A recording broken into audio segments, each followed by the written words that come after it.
Hi, my name is Alex Mandrica, and today I have shocking news. Quake is not really a shooter. Players call it a FPS, but it's an inaccurate description, and designers and competitive players understand that shooting is not the key point of the game. You probably heard business schools say that McDonald's is not in the fast food business, but instead in real estate. That's because the gain from selling burgers actually caps very quickly, and the real leverage is in controlling the points of sale. If we go back to Quake, accuracy isn't the biggest factor to win a game. And actually, if you look at the stats from the grand finals of Dreamhack 2013, you can see that even if the player scores can widely vary, their accuracy is always very close.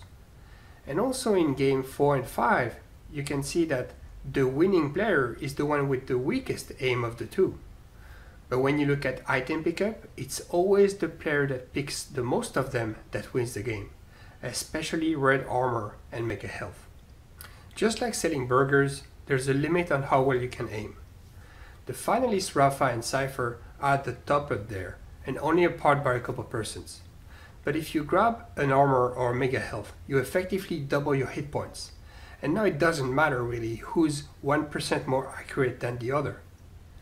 The question is not how do I make that crazy shot, but instead how do I get that armor? And at the lowest level, where should I go to pick it up as it respawns every 25 seconds? But if this question could be solved very easily by just learning the timings by heart, it would become boring and very quickly cap skill again.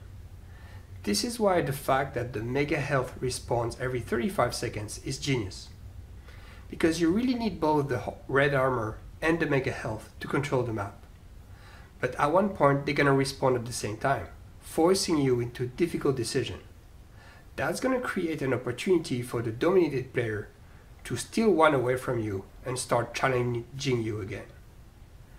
The uncertainty introduced by the difference in respawn time actually creates interesting and challenging decisions.